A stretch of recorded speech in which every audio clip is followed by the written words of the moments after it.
So, mo na ni mo ang website by. So, kani. So, natay logo dire. So, naputay menu. Then, naputay sa atong homepage. Natay slider. So, karon upat pa lang ang ato ang slider. Kita lang na ko niya kung saan na siya pagdungag. Then, natay tab sa baba. So, kani. Natay web design, yung mga text. So, mga dami text pa na ang image. Pwede naman change. Then, natay portfolio. Doesn't work. So, kanay makita ni mong preview. Then, pwede po ni mo pag-i-click ni madto ka sa website na pwede mo na i-set. Then, natay about us. Kanay, simple text lang. Okay? Then, natay ito natay page sa contact us. So, contact us na to is kana. So, natay contact form. Then, naputay blog. Pero kung ay siya, mga sample blog na ni. So, tudwa lang tika so pag-create og post. Ana. So, first na ko ipakita sa inyo is paano na to i-duplicate, i-clone ang kaning website sa localhost. So, ang ani mong buhaton. Ang first mo buhaton is magkadto ka sa www.wordpress.org kani. To ka sa wordpress.org. Then, imong i-download ang WordPress. So, sa kwa is naka-download naman ko WordPress. So, i-extract nimo tong file. So, once nga maka-download ka, mao ni siya ang file. Extract nimo kani. So imong kailangan lang is kani kining nasa sulod. So maghimo ta sa atong htdocs, pentag htdocs. So drive C, sum, htdocs. So himo kog bagong folder. Halimbawa kani folder. So type kog jford_final. So kani mo na to ang file. jford. Tapos diri nato i-paste ang WordPress files dire. So, paste lang.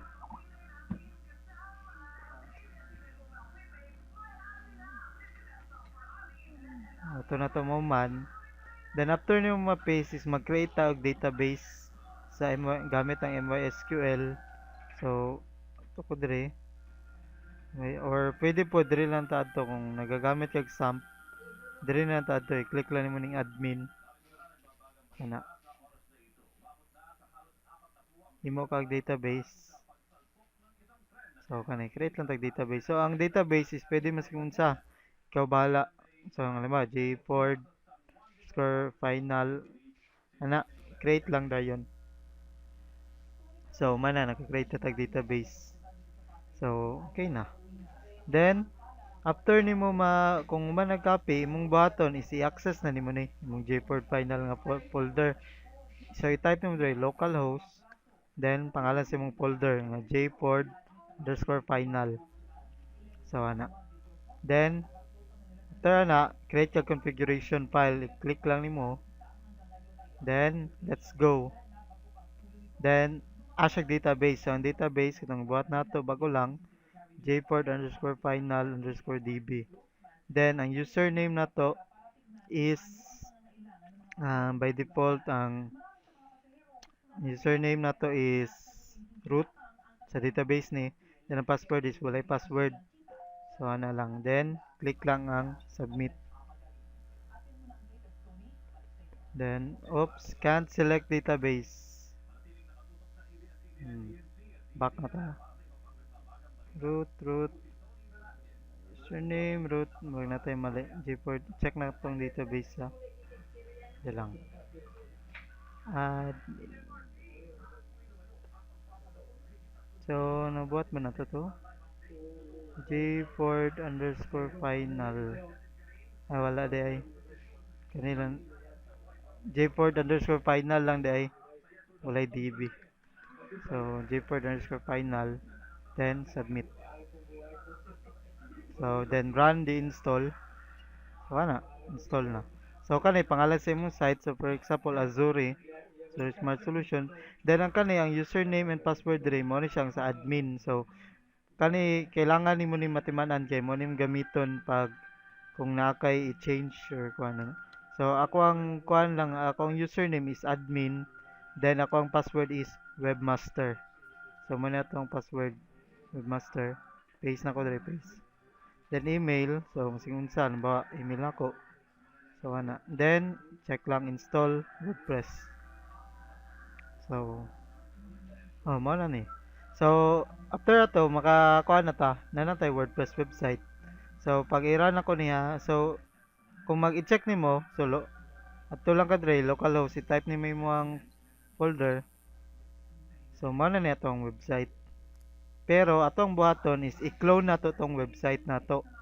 Tong mo man ni, di ba, mo ni JFord Final. Ako ang game mo is kani localhost JFord 2. Muna akong gibuhat JFord 2. So ato ani siyang i-clone. So unsaon siya pag-clone. So imong buhaton is mag-add to ta sa admin page. Kay para ma-edit na to ang page. So pag add to sa admin page, imong buhaton is sumpayan lang nimo ni og sa tumayog wp-admin. Sumpayan nimo og wp-admin. Then mag-ask na siya. So diri naman tayo butang tong admin, then webmaster ang ato ang password. So paste mo siya diri, then remember me lang na. So mo na ni siya ang admin. So diri ta mag-manage sa to ang site. So diri makita ang mga pages, diri sa appearance pag-manage sa menus, themes, mga widgets, nya pages na diri post ana. So kung mag-duplicate ta kailangan na to plugin. So atong button mag-install sa ta first atong plugin. So click nimo ning add new. Then there is a search. Click lang, search lang kani WP clone. Then search plugins. Then install now. Click nimo ang install now. Ana. Then activate plugin. Okay, ano siya. Okay, mana. So after nimo ma-activate na mo gawas diri sa side kani WP clone. So i-click lang na nimo.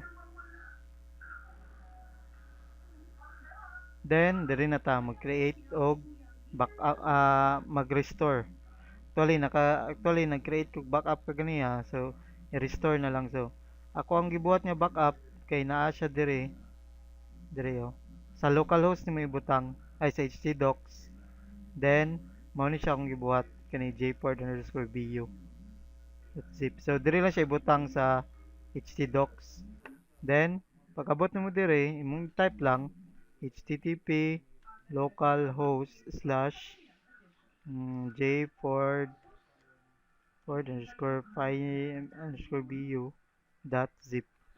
So ana pangalan sa file. Then I agree, then restore from URL. So lato nimo na check na to kung tamang URL na to. So kana lato lang nimo mag-load, then gina-clone na niya ang kuan. So once ma-clone siya, ang chance ana is ma-change ang mga database, mga file sa database. So kung ma-change ang file sa database, na chance nga mag-change ang imong username and password sa admin. Pero sa atong instance kay gipareha lang nako atong username and password which is admin, then ang password is ang webmaster. So ulat-ulat lang ka. Ana. Ulat. Okay, dugay-dugay na siya. Okay, ginakuan mo gud niya, gina-extract niya tong zip file. Okay, so restore na. So na siya, you may need to resave your permalink structure. So imong button i-click lang nimo ni here. Click nimo ang here. So nag-ask na po siya og username password. So dire admin webmaster. Then click nimo ang remember me. Then post name, select post name, then save changes. So mo na siya. So pag adto nimo kung tanaw nimo yung site, pwede ka mo adto ka dire. Then visit site or pwede tanggalon nimo ni kanilang. So dire lang ta visit site, right click, open new tab. So mo na niya tong website. So ana lang siya pag clone sa tong website. So ang first na to buhaton is paano na to i-change ni kaning mga logo, menu, slider, tab. So first ang sa logo. So sa pag-change sa logo, adto lang ka diri sa appearance, then sa diri Nova theme options na. So diri lang na select nimo ang logo, upload ka. Kung pub icon diri ana na mga choices diri, na mga color scheme. So pwede nimo ma-change actually ang kaning color niya, di ba? Murag gray man na siya. Pili pili ka diri, pwede mo ma-change ana. So ana siya. Then ang atong homepage. So sa homepage diri ma-select na to ang kaniyo. So about us recent work, i-check lang nimo ang page. For example kani, unsay makita web design recent work about us. Kung mao lang na imong gusto mapakita, so i-check lang nimo na. So actually ang kanang page diri naman na buhaton diri sa pages. I-add new page, mag-create kag page una diri. Then imo ding i-change sa homepage, i-check lang siya ang page. Mga kani mao ni mga pages na karon. So kana lang upat akong ipakita. Ana. Then okay. So next, so ana lang. So paano man mag-create og page? So kani. So kani na yung mga walay picture oh. Mga wala ang picture. So pwede na to na ayuhon. Ana. So paano man ta mag-create og page? So kung mag-create kag page, ito lang ka diri sa pages. So kani sa ta diri sa menu. So halimbawa natay services, portfolio. So halimbawa magdungag ta og page diri or magtanggalon na to ang sa ka link. Sa imong buhaton mag-create kag page diri. So mo na ni siya ang pages, all pages. So kung mag-add kag page, imong i-click lang ning add new. Then na kay option diri. So title sa imong page halimbawa services, my page, sample. So ana. So imong buhaton na siya. Then na template diri. Pwede ka mag-select og template kung blog page ba siya, contact page ba siya, ana gallery or full width. Ana. So for example, if full width siya nga page, select lang full width template. Then diri ka mag-type og mga text nimo. Ana. So kung gusto nimo ka ng GUI or kanang murag MS Word, click nimo ning visual kay kaning text man god HTML code na siya. Pero pag visual siya, so naa kay mga set of kuan, mga formatting options dira. Then kung gusto nimo siya i-add sa slider, ano na siya. So kung halimbawa kung gusto nimo siya i-add sa slider, dire para sa ngani, mong buhaton i-check lang nimo ni. This page is featured. Ana lang na siya. So piliin nimo dira tapos kung halimbawa kung gusto nimo image or video on the left, so dire lang imo kulang add ka video ana. Pero kung PNG image, ang PNG image ka na para sa niyo. Na PNG image na siya. Ana. So ana na siya pag create og slider. Check lang ni, check. Then kana mga pindi na sa mo, ano ba, video siya. So kung naay video, butan mo URL ana. So title, butan mo dire yung title, sa title ana. Description, then button, for example din ay button ana. So mo na yung title, mo na yung description sa baba, then mo na yung button. Tapos na custom link, meaning pag click nimo aning button asa siya mo adto. So ana. Then kung gusto po nimo ang kaning page nimo, kaning may sample pages, makita siya diri sa baba, alam ba kaning web design recent work. Yung buhatan is check nimo ni use for homepage tab. So ana siya. So service page tab title kani small ni siya kaning web design. Tapos ang kaning subtitle kaning spread your brand. Spread your brand. Then ang kaning service page title is mo na siya ang kaning beautify your online presence. Ana siya. Then ang kaning text dire kaning ani mga image is dire na siya. Kani dire na mo butang. Kung sa tong text dire mo nang maa dire. Ana na siya. So imong button after nimo ma-check siya is i-try na to ha. Is i-publish lang. Click lang mo ning publish. Or pwede po ta makaset og kaning featured image. Purpose anang set featured image is mo na imong gamiton pag change sa mga image sa for example diri sa kuan kaniyo. change mo, diba, wala siya image. So, dapat na nabutangan mo nag-featured image. So, for example, mo na itong set featured image. Pwede ito mag-upload. So, halimbawa, upload ko. Halimbawa ka ni.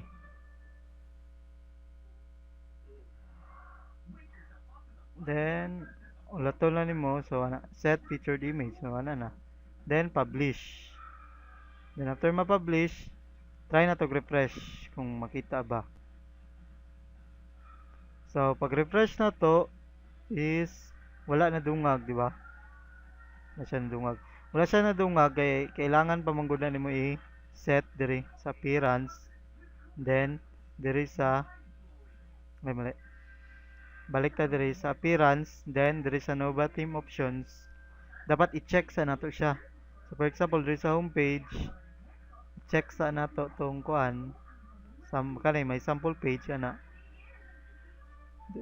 Then save nimo. Tapos diri pod sa featured slider, kanay number of featured slides. Ang slides manggod 3 lang at ang nabutang. So actually pwede na siya 5 nimo or pindi. Then i-check nimo may sample page. Then save. So pag i-try na to siya refresh, kung i-check na nimo siya, so mao na ni siya. Yung page na siya dire. Then nadaot lang siya. Actually na siya dire isa. Nadaot siya kay limited lang ni siya actually into 4 tabs lang na dire.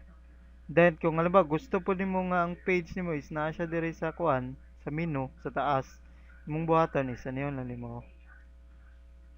Ato ka sa menu, click mo ning menus. Then naa dire, click mo ning view all, makita tanan niya page imong gibuhat. So kani, check lang nimo ni siya. I-check nimo add to menu. Then maabot na siya dire. Then imong buhaton i-arrange lang nimo. So halimbawa sunod siya sa about us, butang nimo dira. Then save lang. So pag refresh nimo, so na natin may sample page. Then halimbawa gusto nimo i-change yung text. So pwede po na. So halimbawa dire. My page, my page. Ano lang. Then save nimo. So pag refresh na to, so my page na lang siya. Then pwede po na i-sub menu. So pag i-sub menu nimo siya, iyan na lang indent. So meaning under na siya sa about us. Save nimo. Then refresh. So ana na siya. My page. So ana lang na. Then para diri sa portfolio, ang sa contact us, tuloy dali lang man mag-edit page. Click lang nimong page, then kani edit page. So ano na siya. Pagbuhat sa form is dali lang kayo. Select lang nimo ning template nga contact page, then i-set nimo full width. So mo na create na siya contact form. Then ang pagbuhat sa kuan sa mga portfolio page, sample dire, portfolio, select na ko. So mo na to ang mga portfolio page. So kani is wala patay kuan, wala mga image. So imong buhaton na para nana na image, imong buhaton is adto ka diri sa dashboard, balik ka sa dashboard. Adto ta diri sa post man gusto siya. Then kana siya. Then select lang ning portfolio. Halimbawa kani mo ni siya. Ngita ta. For example, pwede ka mag-create of post. Halimbawa kung mag-add ta, halimbawa add new. Portfolio image. So imong buhaton ni select lang nimo portfolio kani. Select nimo as portfolio siya. Then mag-add lang ka og featured image. So halimbawa upload tag bagong featured image halimbawa kani. Select nimo na siya. Then set featured image. So ano lang, then pwede ka mag text diri mga for example, then publish. Ano lang. Then once ma-publish na siya, automatic na.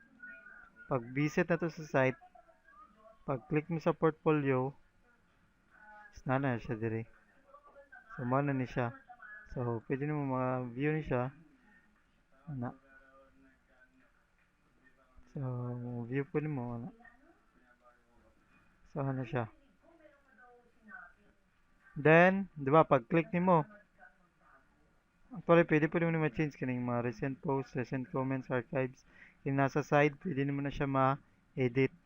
So, pwede mo na ma-edit siya, ang kaniyang text. So, ato lang, portfolio. Then, kung halimbawa, gusto nimo ato lang. Then, pwede na to i-configure po ang kuhan. Actually, ang kaning widgets nga section, mao ni siya ang kuhan. Mao na siya, ito ka sa appearance sa widgets. Mao na siya ang kaning, halimbawa, sa portfolio. Katong nagod sa sidebar. Kani yung dire yo. Pag-click ni mo ani, kaning na dire yo, recent post ana. So, mao ni siya. Search, recent post. So, imong button kung gusto nimo tanggalan, butang dira, drag lang. Drag lang diri sa side.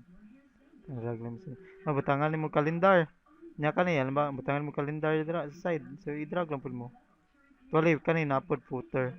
Kung halimbawa gusto nimo diri sa footer, na kay mga widgets, pwede pod. So, halimbawa, butangan po na ako kalendar diri sa footer. Save lang ako, save. Then, pag-refresh na to, so, ano na, calendar sa footer. Then, nabutay calendar diri. Diri sa side. So, ano lang na siya ang pag-edit sa portfolio. So, ano lang.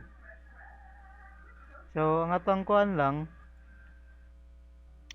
edit po day na to edit po day dapat nimo ning portfolio page kay dire gid sa edit page. Ba naka portfolio mo na. Dapat ang imong i-select lang categories is pili lang ka. Halimbawa portfolio lang. Tanan niya na post nga portfolio ang ilang categories mo lang na ma-display. Ana. So, ano lang siya. Ito lang siya kadali. So, end na ako.